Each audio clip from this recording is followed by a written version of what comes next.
Oi, meus amores, vamos lá para mais uma nova aula de matemática. Então, pega lá o teu livro e vamos começar a acompanhar a nossa aula a partir da página 62. Olha só, lembra que na última aula a gente falou um pouquinho sobre gráfico, nos foi um pouquinho mais sobre multiplicação. E hoje ainda vai ter mais cálculos. A gente vai falar um pouquinho sobre esse jogo de tabuleiro que tem aí, né? X-Cima, né? Um jogo. E a gente vai ver um pouquinho como é esse jogo e de onde é. Eu acho que não é daqui, né? A gente não conhece muito, mas é bem interessante a gente aprender coisas novas. Você já percebeu que vários jogos, especialmente os de tabuleiro, eles trabalham com raciocínio lógico e matemático, onde existe contas e estratégias. O mesmo acontece com alguns jogos africanos, muito antigos, mas ainda populares. Vamos conhecer um deles, tá vendo? Falei, né? O jogo não é, tá aqui, é um jogo africano, o X-Cima. Muito jogador por crianças do Quênia. O X-Cima é um jogo cujo desafio é alinhar 3 peças. Seu nome na língua tiquiri significa extensão de água. É interessante. E as pessoas são chamadas imbalavali.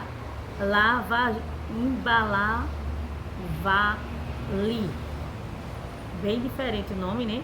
Que quer dizer pulgas d'água. Pulgas d'água, olha só. As pulgas d'água são animais que se movimentam muito rapidamente sobre a água.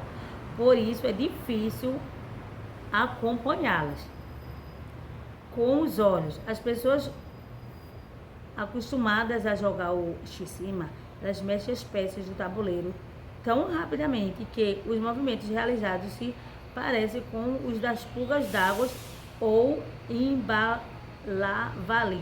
É interessante, né? Nesse jogo eles participam 2 jogadores e há 2 tipos de tabuleiros, como os que estão nas fotos abaixo. Quando não há tabuleiro, pode-se desenhar na areia o formato do tabuleiro e usar tampinhas de garrafa, botões ou moedas como peças. Bem legal. Ele parece aqui um jogo que a gente tem, né? O Firo, não sei se você já ouviu falar, né? Ele parece com o Firo, né? Que tem que fazer, botar 3 peças alinhadas. Então, tabuleiros X-Cima. Cada jogador deve ter 3 peças que devem ser diferentes das peças do outro jogador. As peças podem ser de cores diferentes ou de tipos diferentes. Por exemplo, um jogador ele pode usar pedrinhas e o outro pode usar botões. A pessoa vai usar o que tiver, né? Então, no começo do jogo, um jogador deve posicionar suas 3 pedras em um lado do tabuleiro e o outro jogador deve posicionar suas 3 peças do outro lado do tabuleiro, como indicado na figura abaixo. Durante a partida, os jogadores, um de cada vez, deve movimentar suas peças até o próximo ponto vazio, sem pular as outras peças. Vence o jogador aquele primeiro conseguir posicionar as peças na mesma linha. Observe as imagens a seguir. 4 maneiras de alinhar as peças e ganhar o jogo, ilustradas pelas figuras vermelhas, tá? Então, realmente, eu não sei se vocês já jogaram, mas é muito parecido com o Firo, só que o Firo, o tabuleiro, ele é quadrado e você tem que alinhar as peças assim. Bem interessante. Então, aí você vai responder na página 63. Que jogo de tabuleiro você costuma jogar? Resposta pessoal. Você já conhece esse jogo? Ele já tinha ouvido falar em jogos de tabuleiro em outros países? Então, a resposta pessoal, se você já tinha ou não. Junte-se com um colega e monte o tabuleiro X-Cima com a ajuda do professor. Depois jogue uma partida e conte aos colegas e professor quem venceu, o que vocês acham do jogo. Então, dá para você fazer em casa o jogo, né? Como ele disse, não precisa nem ter o tabuleiro, se não tiver, pode fazer na areia mesmo, tá? Então, é bem simples. Então, no total, quantas pessoas a sua turma utilizou para jogar o X-Cima, representado nessa quantidade com representa essa quantidade com a multiplicação. Então, quem foi fazendo aí, a gente dá uma olhada e depois a gente faz a multiplicação, certo? Agora, vamos passar para a página 64 e 65 para a gente responder, ok? Bora lá. Tem uma tabelinha aí, né? Tem várias coisas para a gente responder. Então, complete o quadro abaixo e depois responda as questões. Aí tem o quadro aí, né? Estão lembrados que esse quadrozinho aí, gente, é a tabuada que a gente viu, o modelo da tabuada conhecido como a tabuada de Pitágoras. Estão lembrados? Aí, qualquer coisa, vocês voltam lá na página 59, tá? E tem lá a tabuada de Pitágoras para vocês lembrarem. Aí tem aí vocês vão fazer a multiplicação. 3 vezes 3 e volta o resultado. Aí depois tem 3 vezes 4, volta o resultado. E vai completando a tabuada, ok? A minha tá completa, mas eu quero que vocês façam a de vocês. Não vou botar nem muito. Então, ó, vai lá e faz, ó. Sempre, ó. Vem na linha azul, 3 vezes 3 e volta o resultado. Depois, ó, 3 vezes 4, volta o resultado.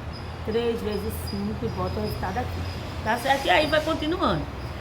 Aí na letra A, observa o resultado da linha 3 e da linha 6. O que é possível concluir? O que é que vocês concluíram aí? Vocês só vão poder concluir depois que vocês responderem, tá?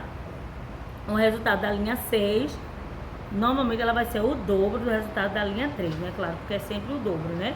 De 3 vezes 3, de 3 vezes... E da linha 6, que é 6 vezes 3, já é o dobro. Então, na letra B, observa o resultado da linha 3 e o da linha 9. Qual o resultado que você pode concluir? Que aí já vai ser o quê, gente? A gente já vai ver que é o triplo, né? Porque 3 vezes 3, depois 3 vezes 9 é 3 vezes, né? Então, Juliana, ela queria, no segundo, ela queria comprar uma bicicleta nova. Depois de pesquisar, ela encontrou um modelo que procurava pelo menor preço, ok? À vista, a bicicleta ela custava R$469. E a prazo ela poderia pagar em um pagamento inicial de R$47, mais 12 vezes de R$47. Ele quer saber qual é a diferença entre o valor da bicicleta à vista e o valor da bicicleta a prazo. O que é que eu preciso fazer? Pegar esse total dessa bicicleta aí, multiplicar ela, né? Que foi dei o pagamento inicial, que é os 47, não esqueça esse 47. E depois vou colocar 12 vezes de R$47. Multiplico com o resultado, depois vou adicionar os R$47 e vou ver o valor total, certo? E vou ver quanto é que ficou. Normalmente deve ter ficado mais caro, né? Porque se já teve 47 de entrada, então vamos ver aí se deu o mesmo resultado que inicial, que a bicicleta era R$469, né? E aí, para isso, aí você tem que fazer a diferença. Quando você tiver o total, aí você vai ver quanto é que deu. Qual foi que deu maior, né? Deve ter sido a prazo. Então, bota o valor total maior em cima. O de baixo vai ser o 469. E faz essa subtraçãozinha aí e vai dar a diferença, ok? Que é justamente o resultado. Na letra B, muitas vezes o valor de um produto a prazo é maior que o valor do produto à vista. Você sabe por quê? Conversa com os colegas e professores. Então, normalmente, quando você está com dinheiro ali à vista, você consegue desconto. A pessoa, né, é até mais fácil. Mas a prazo já está dizendo, você vai parcelar, às vezes vai parcelar no cartão, vai ter juros. Por isso que se torna mais caro, né, gente? Então, na página 65, aí tem aí, ó. Em um conjunto habitacional serão construídos 16 prédios.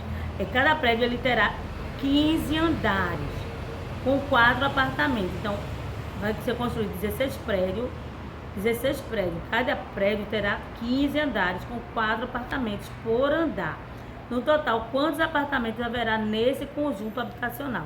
Então, vai lá e faz a tua multiplicação. Não esquece, complete o cálculo que o engenheiro e o mestre de obras fizeram para responder essa pergunta do problema, né?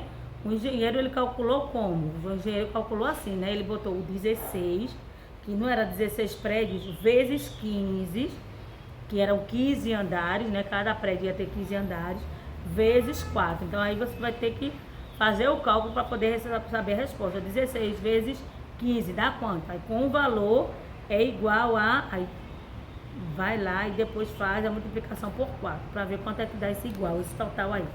Já o mestre de obras, ele calculou assim, 15 vezes 16 vezes 4. Então, ó, primeiro ele botou 16 vezes 15, aí ó, vê aí quanto é que dá o total. Vai dar a mesma coisa, tá, gente? Porque o segundo fez só 16, depois multiplicou 15 vezes 4 logo. Aqui ele já começou com um cálculo grande, 16 vezes 4. Aí depois, 16 vezes 15, depois vezes 4. Então vai dar o mesmo resultado. O engenheiro e o mestre de obras encontraram o mesmo resultado, já estou dizendo que vai, né? Vai dar o mesmo, mas aí você tem que calcular para saber qual foi. Por quê? Porque deu o mesmo resultado. Se fizer a conta direitinho, vai dar o mesmo resultado, porque a diferença só é os agrupamentos, né, gente? Os agrupamentos dos fatores, as formas diferentes para fazer esse cálculo sem alterar o produto, ou seja, sem alterar o resultado final. Só trocou os fatores, né? O 60, o 15 e o 4, mas tudo multiplicou. No quarto, leia o que está escrito no cartaz na entrada de um parque florestal. Então vamos ler aí o que está escrito nesse parque florestal. Parque funcionou no ano passado, 58 dias no ano, 8 horas por dia, 280 dias no ano, 12 horas por dia, 27 dias no ano, permaneceu fechado. Então, no total, quantas horas o parque funcionou no ano passado? Então, você vai ver aí, ó, o parque funcionou no ano passado 58 dias no ano, 8 horas por dia, e 28 dias no ano, 12 horas por dia, e 27 dias no ano ele permaneceu fechado. Então, você responda a dúvida de Carlos usando uma calculadora, tá, gente? Como o cálculo é grande, você vai usar a calculadora. Não esquece que para saber quanto foi que funcionou, quanto tempo, quantas horas foi que funcionou esse parque, tá bom? Na letra B, as florestas abrigam grande parte da nossa fauna e flora, né, de animais e plantas, além de grande parte de água doce do nosso planeta, né, as florestas, né, o mar que é água salgada. Sendo, mesmo com toda essa importância, a floresta vem sendo desmatada. Em sua opinião, o que podemos fazer para diminuir o desmatamento? Converse com os colegas e professores. O que é que a gente pode fazer para diminuir? Então, deve ter cuidado, não deve... eu vou para a floresta tudo, vou acender uma fogueira. Tem que ter bastante cuidado, certo, gente? E denunciar quando a gente vê que não está certo as coisas. Então, gente, a gente fica por aqui. Nossa aula hoje foi essa, tá?